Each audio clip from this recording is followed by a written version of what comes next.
Yo, what is up everybody? Jumpin here, and today I'm going to talk about my favorite Kyle skill mod, which is Diamagnetic Bulwark. It really should be called Damaging Bulwark because that is what it allows it to do. It can do some damage. The damage is not bad. I'm not saying it's amazing, but it's not bad. I've seen it absolutely do some decent damage. Now, you could make a build around the skill mod. And if you wanted to do that, I would recommend going for skill cost reduction and also going for more duration than what I have. Because if you did that, then you could keep it up a lot longer. And if you do have someone who can recover your shields, like a Eugen or another Kyle, you can absolutely keep using that ability to do some damage. What's kind of fun about it is that when you do it against a boss, you can really feel like a tank. And if you do draw the aggro, you can leave that ability out and you are taking no damage. Now, one of the biggest reasons that I like to use it is because it gives me a lot of resource. What's really important if you are just spamming your powers, mainly your ultimate, because that's going to be your best damage. But if you are doing that, you want to have maximum resource whenever you unleash your ultimate. And this bulwark allows you to get your resource back up extremely quickly. Now, the reason why you would be invincible while doing it is because Spurt is Kyle's best ability by far. This is his best defensive ability and offensive ability. If you've seen my build, you know I just run around spamming this and I kill everything with Spurt. But you can also pop this, leave it on, and now you are invincible. So normally I'll do my dash, get a little bit of magnetic force, pop my Spurt, that way I'm not going to take any damage, run right up to the boss's face and unleash my bulwark. And then I'm going to recover all my resource, and that's going to allow me to continue to be invincible until I decide to unleash my ultimate. So, how do we get this? Well, unfortunately, this is the rarest skill mod for Kyle. All the other ones you can get by grinding the hard mode bosses. This one you have to get it from completing this operation, Quarantine Zone, in the fortress area. And unfortunately, I really don't like the material here.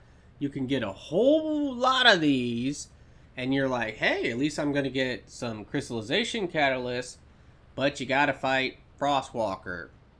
And Frostwalker is not very fun, especially since it's a public interceptor boss. This has a 2.5% chance of dropping. That is a 1 in 40 chance. I feel like it took me 40 runs to get this, but who knows? It is kind of miserable, I'm not gonna lie. You do have another chance of getting it to drop from the enemies during this operation, but also you can go and grind missions in the fortress area. The best one by far is Command Relay. You can get a whole bunch of skill mods here. A lot of people are doing it. You're going to see a ton of bunnies, and you're going to see Velbies. So you can easily farm this on a skill spamming Kyle. It's a lot of fun. But this is a good option. You can randomly get it to drop. You know what happened to me was, I grinded the operation many times, probably 40 times, got it to drop, came here, and guess what? I got it to drop again. So that's just how it goes, and it is the reality of this game. I've noticed, though, that since I've grinded a whole bunch of different random stuff, I have a lot of stuff now, including a lot of the hard-to-get skill mods for other classes, just because I'm grinding and I'm randomly getting them to drop. But when you want something, that is normally when it's a big problem. And it is kind of a nightmare to grind for this skill mod. Now, I want to go over my build, and I want to show you why I think that this is actually the best all-round Kyle setup that you can do. At least right now, for spamming your skills. If you're trying to do something with a gun, obviously, it would be different. But for using Kyle's skills, I think this is the best all-round setup that you can do. The first thing I want to mention is the skill mod. If you do not have this, don't worry about it. And if you don't have the other ones, don't worry about it. You might not really need it. There is a trick with Kyle that you can do. I'll show you right now. But if you go ahead and dash into walls during the Interceptor boss battles, you can build up your magnetic force. Now doing that means that you can just go ahead and pop your spurt and then use your ultimate to do damage to any boss in the game. So I do like to use the Damaging Bulwark just to build up my resource really quickly so I can use my ultimate. But if you don't have it, you can always just use this little trick, and this trick is really overpowered. Now I do want to talk about a couple of my mods here, because in my build guide there were people who pointed these out and said that they would replace these. Now when it comes to the increased HP, you might think that you can get rid of this. But if you get rid of that, you absolutely have to get rid of the HP conversion card. This lowers your health way too much. If I take that out, my health is 900. There is a big problem with that because we are going to be relying heavily on our passive. Every 55 seconds with my cooldown, this can go off. And when this goes off, I'm going to regenerate my resource, meaning that if it's an emergency, I can pop my spurt quickly and save myself. And it's going to regenerate my shields. And because I have so many shields, normally I'm going to now be tanky again. And as long as I don't die within another minute, I can get this passive to work again. It's amazing, but there is a big problem. If you don't have a lot of health, whenever your shields break, you just die. So I would definitely recommend avoiding that. Now you might wonder, well wait a minute, can't you just use weighing the scale instead? And with this, you don't actually have the negative health penalty. Well, unfortunately, this is no good either, because if you put this on and you replace this, you are losing 2,000 shields. Your shields are your resource. They are very important. So me having 10,500 shields means that whenever I do my ultimate, I'm going to have a lot more damage because of the secondary effect where it consumes the magnetic force. Now, if you don't know, the way Kyle works is that whatever my shields are, 200% more of that is my maximum magnetic force. So we are talking about 30-something thousand magnetic force because of my shields, and I absolutely recommend having a lot. I think that for the purpose of the passive, you absolutely want to have the HP, that way you can survive. Next, let's talk about focus on dimension. This will boost dimensional skill power modifier. Now modifier is really bad on Kyle. This also gives you skill cooldown. This is one of the only other sources to get skill cooldown. I will admit the modifier is not the best, but on our spurt and on the bulwark, it does make a difference. The cooldown is the big difference though. Let's take a look at the cooldowns. Here is dash 2.2, here's the bulwark 3.7, spurt is 2.8, my ultimate thrusters is 11.2, and my passive is 56 seconds. Let's call it that. If I go back in here and I remove this, let's take a look again. It's only 6%, right? Our dash is at 3 seconds. I'm at 4.9 for the bulwark. That is a whole second extra.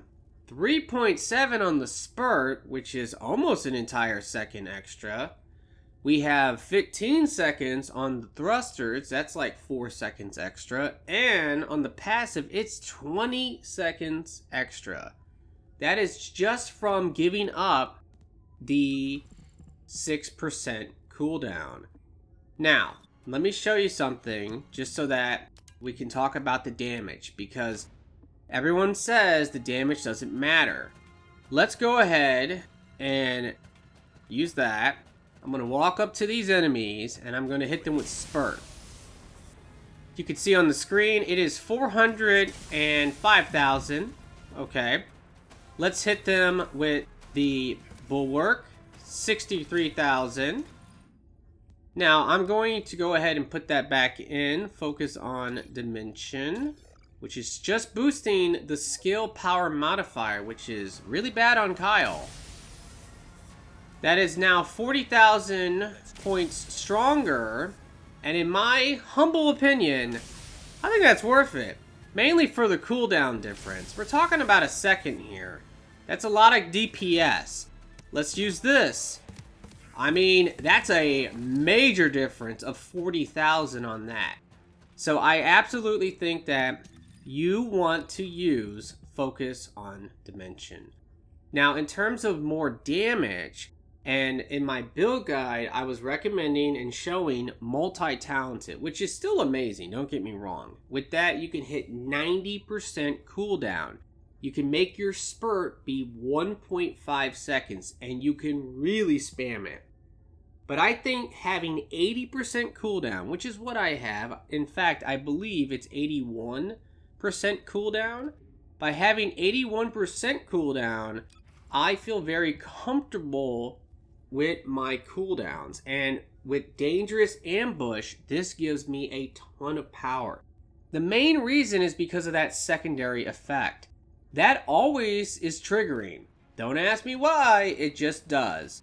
So I'll give you an example. Whenever I do this, I am getting 100,000 more damage than I would if I actually take it out. So I will remove it once I'm out of combat. Let's back up. And I will now remove Dangerous Ambush. And let's go over here and hit him again. 355,000. See what I'm saying? It instantly will apply that damage for you. So Dangerous Ambush is so good on Kyle with Spurt. And of course it would also work with us using our Bulwark as well, because this knocks them back.